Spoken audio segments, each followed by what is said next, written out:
Putuku Ngerjaka Kitana.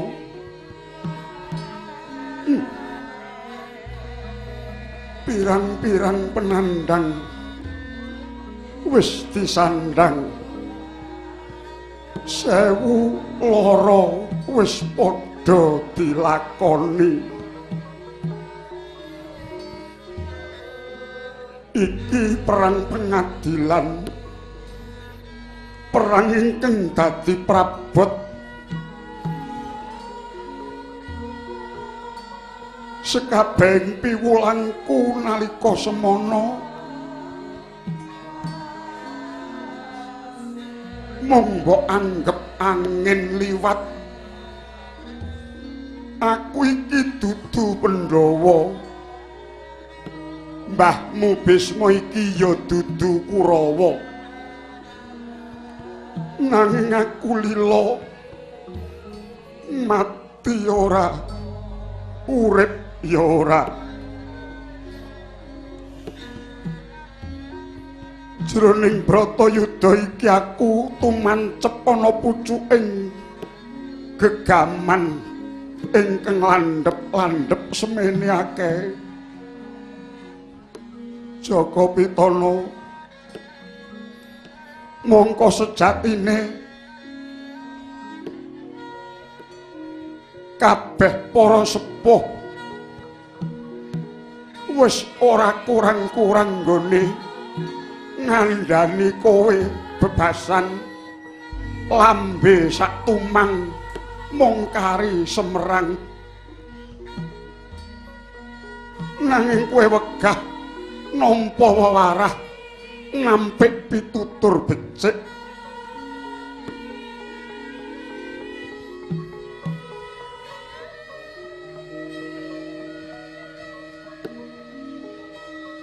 menungsa kuwi diperang dadi papat kuping ngrungokno wong pinter ngaku pinter banjur wong pinter ngaku bodho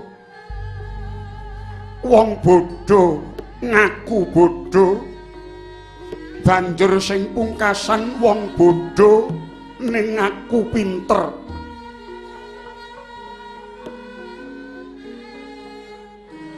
Aku gumun setahun jembleng serendeng karo kowe. Uripmu mung mbok iseni rasa memungsuhan. Ya gene kowe saben dina njungkati rambutmu nanging sepisan wae kowe ora tau njungkati pikirmu. Mongko sing jeneng ratu pengharep kuwi kudu bisa mangreh menyang awake dhewe. Merga sejatine ya awake dhewe kuwi bebaya, sumbering bebaya.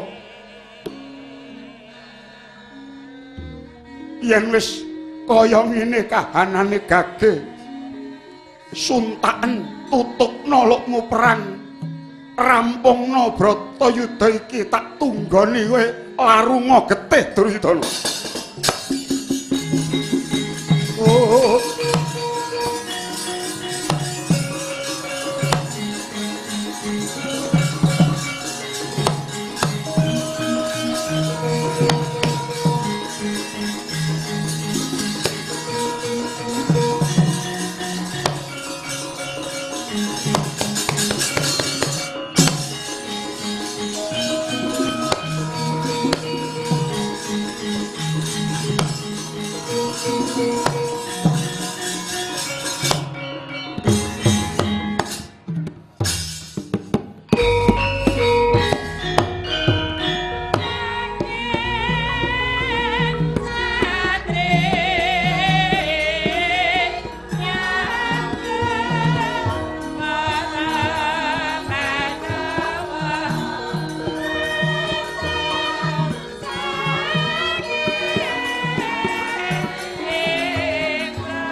Mendung tuyung cemeng hanggameng sunaring surya nglayung angus luluh lungkrah ngalentre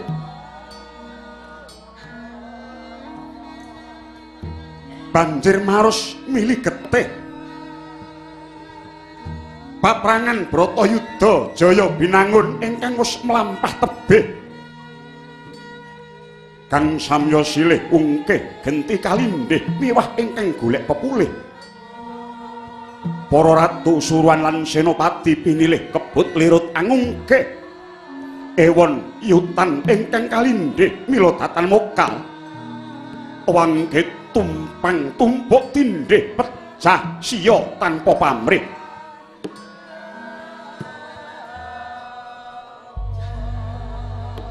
Mulat Risanata Prabu Jaka Pitana ya risang Duryudana sawang alentrih ginanta jroning kalih amung rinaos saya wimbuh perih ati datan bisa lilih ajur mumur rojah rajih kecalan pepundhen miwah putra ingkang kinasih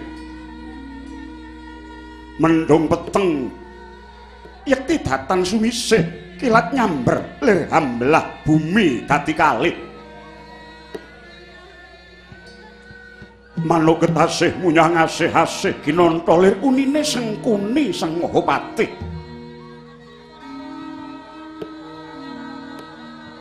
suprandene nadanta kawontenan mangkono sang Rekyana Patih Maha Julik Harya Suman maksih kober bubut-bubut jenggote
Siang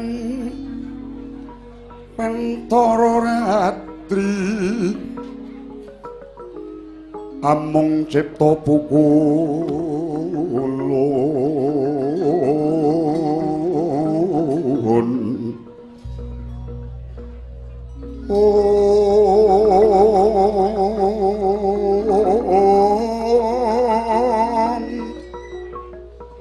tanolyan kaeksi mila katur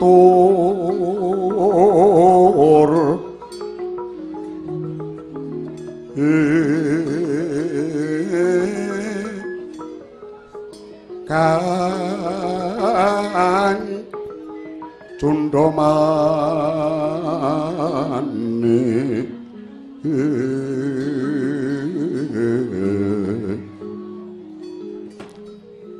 Om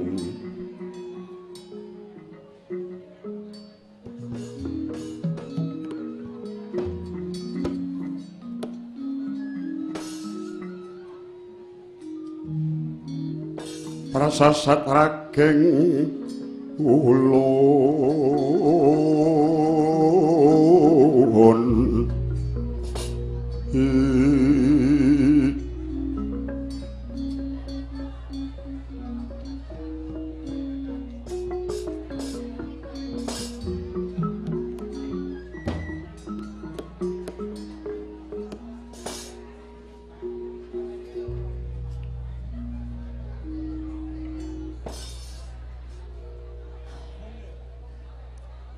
nuwun amit pasang liman tabik sinabeta nyiloduni dumawang tawang towang linepat ning tulah manu mbok menawi atur ingkang paman mboten andadosaken renaning penggalih paduka sinuwun namung estunipun waleh-waleh menapa kula nuwun sewu wiwit kala wau kula mas paosaken paduka Kanjeng Sinuwun kawis tingal goreh rongeh kados tiyang ingkang bingung liwung kecalan kiblat katandha paduka tumengonjal huswa tumungkul manah kawis tingal mesgul kula ngertos Sinuwun bilih penggalih paduka ing titi mangsa mangke nedheng rengka kawuran gelo jalaran barisan negari Ngastina namung kantun sak bergodo menika kemawon sampun kathah ingkang sami ciri lan nandhang cacat wonten ingkang buntung sukunipun wonten ingkang pepes baunipun nanging nggih paduka menika Nalindra Gung Binetara dasaripun satriya adeg-adeging darah kuru perang Bratayuda Jaya binangun menika ngibaratipun tiyang nyabrang lepen ngaten sampun dumugi wonten ing tengah-tengah menawi paduka mbacut inggih kebes menawi wangsul inggih namung sami kemawon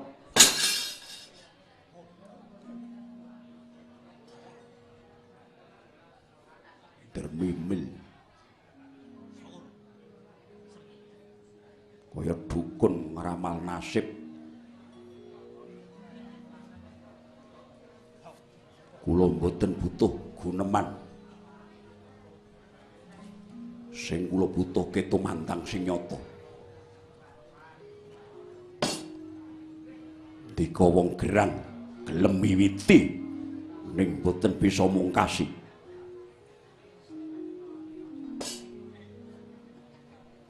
Menapa kirang setya bekti kula dhateng Paduka Sinuwun. Saklebatan panjendika patih sing setya bekti. Ning jebul bareng tekan tiba ndata tempuking perang gedhe Bratayuda Jaya Binangun. Urip kula niki manglorobke nyang jurang kasangsaran. Patine Duryudana mbok sengkake mlebu neraka jahanam. Aduh nggih. Nyawa Gusti kula lepat diagung pangaksama Paduka. Wonten pundi tandha buktinipun menawipun paman ngloropaken sugeng Paduka dhateng kasangsaran? Nyatanipun genah. Anane Kurawa memungsuhan karo Pandhawa njuntek-entekane perang adu dada milang tatu wonten ing Tegal Kurusetra niki sumbere biyen mula mung saka sampeyan. Upama biyen kula mboten mangtabrake kalih Pandhawa. Mboten kaya ngeten dadine. Sakniki pun dadi perang gedhe Jaya Binangun ngibarate sego wis dadi bubur. Kula lagi krasa nek kliru nggonmu momong Kurawa mbiyen. Nyatane dina niki sabenana senopati maju mesti mudhar. Sabenana senopati maju bali mung karyaran. Sumber kasangsaran niku mboten sanes namung saking sampeyan. Ajeng kandha napa sakniki? Nggih.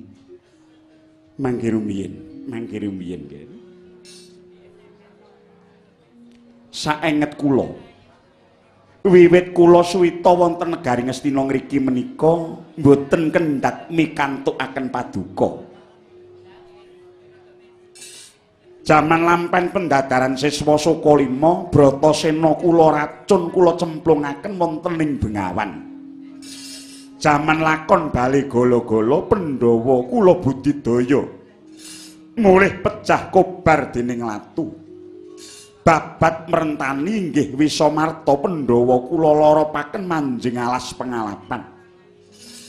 Lampan Pandhawa dadu Pandhawa kelampan brindili tumunten kabucal dhateng wana. 12 taun laminipun katambah setunggal warsa. Kedah sesinglon wonten salah setunggaling negari. Sedaya lelampan kala wau mbuktekaken sepinten ta setya bekti kula dhateng Paduka anak anggir. Kula wonten ngriki menika pados menapa? Jabi. Kula rewangi kados mekaten kala wau, kula wonten ngriki sakniki niki golek napa? Ingkang kula angkat rak inggih kalenggan Paduka nanging kenging menapa sareng sakmangke kapengkok ing Pancabaya Paduka lajeng nutuh dhateng pun paman. Kula menika menawi mboten nglabuhi Kurawa trimah mapan wonten ing Plasa Jenar ngrika kula menika ratu nggih. Menapa ta darunganipun kok kula trimah kekeset dados patih wonten negari Ngastina? Kula nyengkuyung gegayuhan Paduka angger anak Prabu. Mila wonten tetembungan mlaku dhisik ora ngenteni digawe becik mboten niteni. Ampun cengengesan. Kula mboten butuh sesorah. Ning kula butuh bukti sing nyata, nyatane wae piye. Paprangan iki semono dina Kurawa wis diawut-awut.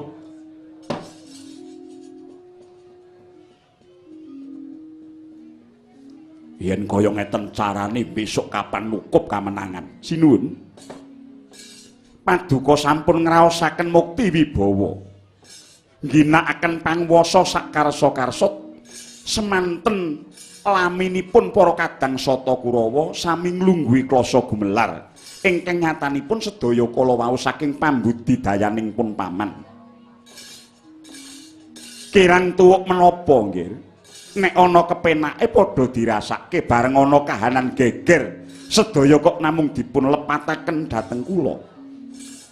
Sedaya dipun brukaken dhateng pun paman menika mestenipun kedah ingkang adil. Paduka ngasta pusara praja semanten laminipun kirang menapa anggen paduka keceh bondo wonten negari Ngastina. Kuwi wis kelakon.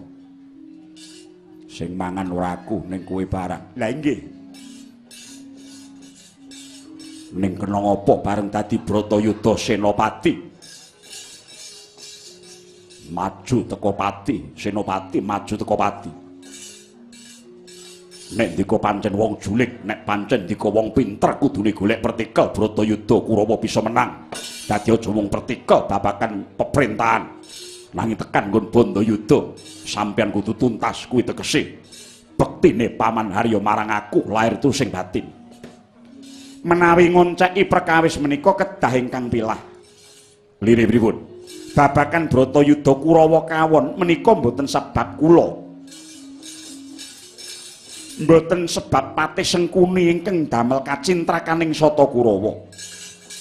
Nanging petanganipun wong perang menika mung kudu milih siji ngantaraning loro, nek ora menang ya kalah, nek ora urip ya mati. Mboten peduli sanak kadang, mitra karuh, nek perlu ingkang putra piyambak nyatanipun gugur. Yes badhe menapa malih jaraken sedaya wau sampun sami dipun sengaja. Mila nggih. Saben-saben wonten Senopati Kurawa majeng wonten ing payudan kok mesti gugur. Menika sedaya wonten wewados, wonten kunci pecah gesanging Senopati Kurawa wau sampun dipun puningani dening mengsak. Dados sedaya wewadi pecah gesanging Senopati Ngastina menika sampun kawanguran dening Pandhawa. Sing kandha sinten niku Moka. Pandhawa kae nggone wong jujur, Pandhawa niku nggone wong temen. Pandhawa boten purun nyolong laku golek sisik melih kunci ngapesaning Senopati mungsuh niku boten lakon. Alah, jujur niku nek lagi golek masa. Ning nek pun kaya ngeten iki pun boten wonten tiyang jujur. Yen manut pangrasa sampeyan sinten ing antawisipun Sata Kurawa ingkang menehke wewadi pati uriping Senopati Kurawa. Nggih. Kula menika tiyang sepuh mongko kula sampun wareg mangan gempalaning jagat. Wontenipun barisan Kurawa keseser jalaran paduka sinuwun.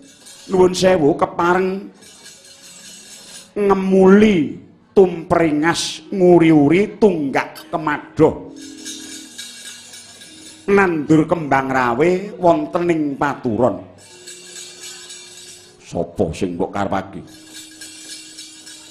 Nggih, kula nuwun sewu.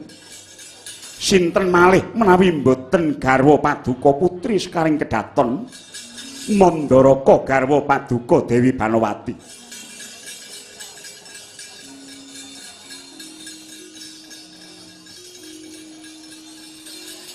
Mila wonten Senopati gugur wonten madaning palagan inggih labet sedaya kala wau garwa paduka Dewi Banawati ingkang dados sumbering kacintrakan.